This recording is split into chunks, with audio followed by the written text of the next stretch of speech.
Good morning, people. Should have done that 5 seconds ago.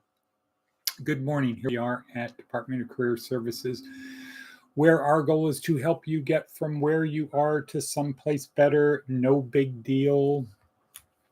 My name is Edward Bevilacqua. We're here in Pahrump. It is about 6:02 in the morning on Wednesday, October 18th, 2023. And it's 50, what is the temperature out there? It's 58 degrees, it's going to be a high of 92. So I'm starting with this warmer shirt. Anyway, time is racing, so let's get moving forward with our plan. This is a 5-part podcast. We prepare. What do? We prepare our attitude of gratitude, review yesterday, plan for today, project, and then go out and do it. 3 of those 5 steps we do after the podcast is over because they take time and we want to keep this as short as possible so it's convenient for people to watch. They don't have to spend 20 minutes looking for nuggets of gold. But to start out the right way, the key stuff is what's down below. In the description down below. That's where the experts are. I'm just here to help you create a routine, a daily routine, so it becomes a habit. And every day you just do a little bit more, just a little bit more, a little bit more, a little bit more on your journey in life. Okay, so please go down below, click on the bell, subscribe, share, thumbs up, you know the thing, do all that. Let's get started with our breathing exercise.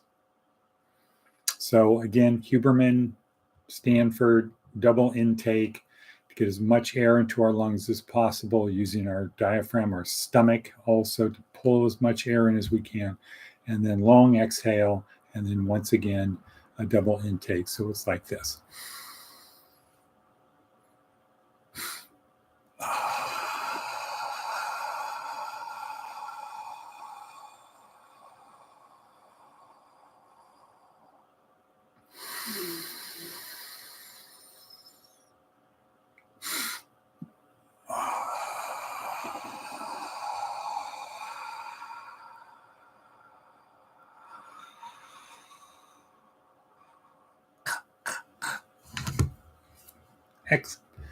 Evacuation complete.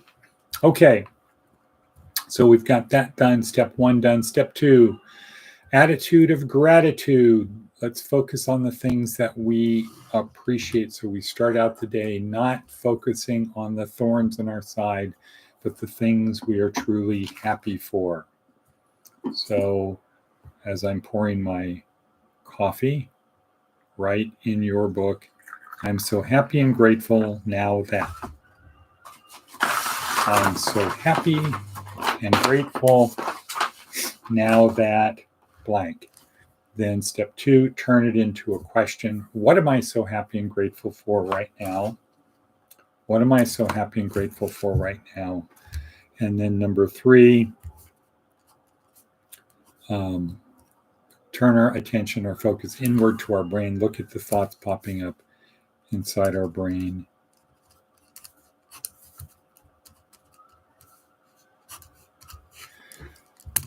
Okay, so do that after. Do that after the podcast. Figure out doing your attitude of gratitude. It's very important to start the day appreciating the things we have, because it's easy for the things we don't have or the problems we have to overwhelm us. And you know what? We have a history that 100% of our time, no matter how bad things look, we muddled our way around them.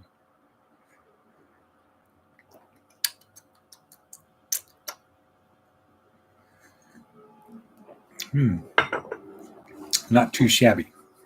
Okay. Normally I would give a shout out to Randy Bissell from Desert Oasis Commission. However, for the coffee, this is not that coffee. So I can't do it, but always thinking fondly of Randy. Probably every time I have a cup of coffee, I compare it to, how is this compared to the coffee Randy would bring every month? Okay. Moving on. So we've done step 1 and step 2. Step 3, review the day. Again, do this after the podcast. Just ask yourself, how do I feel about yesterday? Turn your attention inward. Listen to the thoughts in your brain, the voices inside of your head. Focus on the high points where you exceeded expectation. Focus on the low points where you fell short of the mark. And resolve to do more of these and less of these. What was the lesson learned? Don't beat yourself up about this stuff. Yes, you disappointed people, you let people down, whatever. What did you learn from that? How are you going to avoid that in the future? All righty then. That's now down. 3 things are down. Planning we're going to spend time on in a second. Let's move forward to the projection stage, which comes after the podcast is over. So see your day, be your day. See your future, be your future, as Ty said to Danny in Caddyshack as they were out night putting at night with the 15-year-old daughter of the dean, whatever. Okay, that's a movie quote. Oh, okay, no more hate mail messages.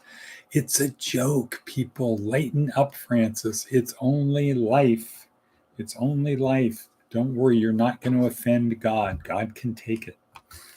Okay, so we've done step 1, prepare. Step 2, attitude of gratitude. Step 3, review the day.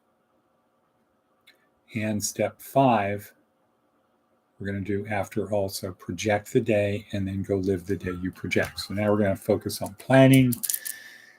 And the key takeaways are, if you fail to plan, you plan to fail. Work your plan your work and work your plan. Really simple, but be flexible. Be very flexible, as Nancy Kane says in her talk on leadership. We're going to get to Damascus. Don't know how. We're going to get there, though. A lot of flexibility in how we're going to get there. We know where we're going. We're going to get there. We're not going to stop until we get there. But we don't know how, and we don't control other people or other events or the weather or things like that. Getting sick, we don't control those things, so we can't let them bother us. All righty then. All right, so this is a 4-part transformational program that we have here, and where we focus on the physical, mental, emotional, and spiritual. It's like a ship on a journey, a very long journey. Ship, sails, physical part, they need to be good.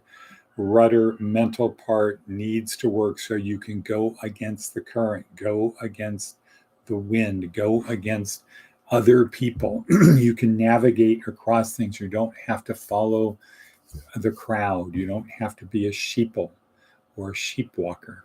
Okay, so 4 parts: physical, mental, emotional, spiritual. The most important part is the spiritual. You want to get from point A to point B. You want to get from where you are to someplace better. Say to yourself that I believe something great is going to happen to me today. Something great. Program that into your RAS. Something great is going to happen to me today. So it's constantly scanning all information available to you to support our belief. Skipping ahead, day 3 on our neuroscience-oriented approach to success. This is day 3, the reticular activating system, how it works.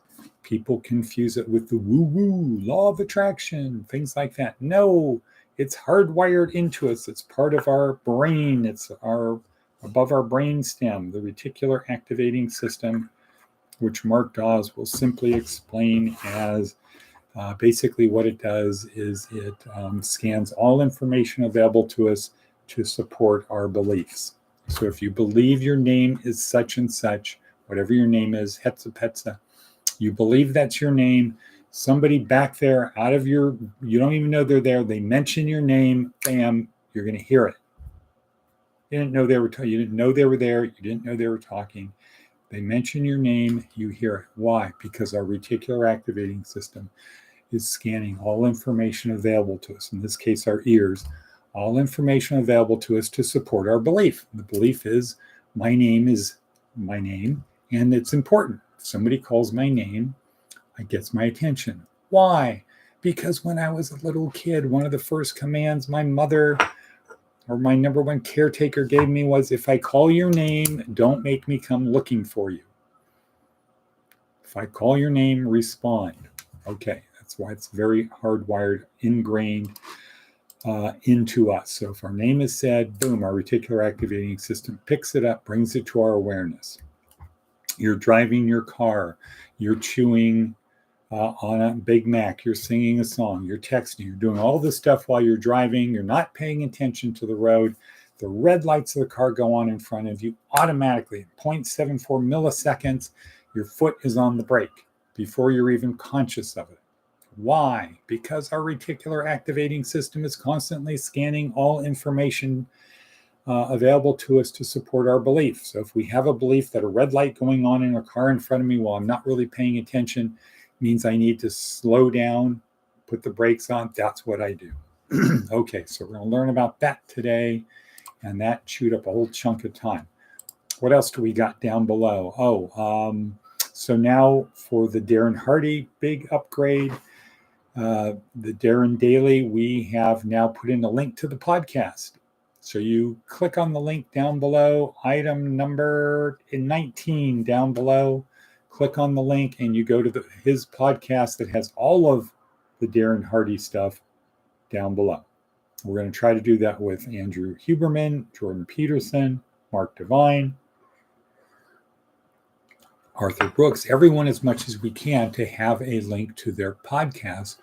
So you can not just see today's thing, but you can see their library of stuff. Wow, how cool is that? PragerU Happiness. Let's see, Baraka Church.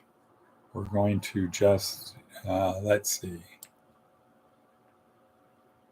Okay, so we're going to do the same thing there. Just have a link to their webpage instead of the most current thing, because they do a good job of making you know what the latest doctrinal study was about. Okay, cool. So where are we at? Where are we at?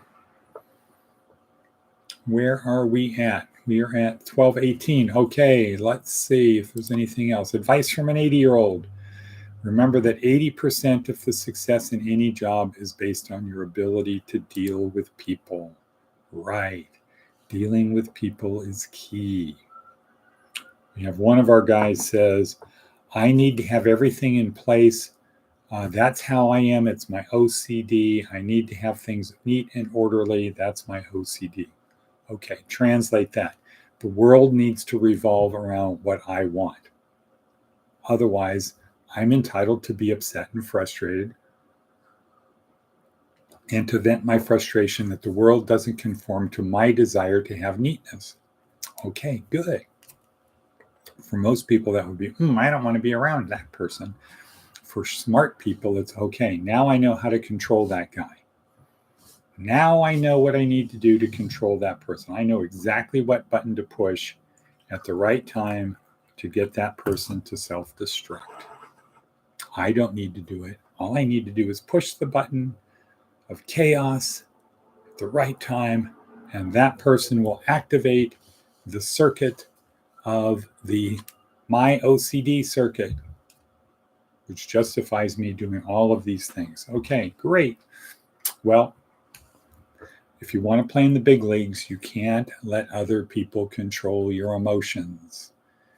You can't let other people control your emotions if you want to play in the big leagues. If you're happy playing as a hobby, if you're happy playing in the minor leagues, muzzle tov.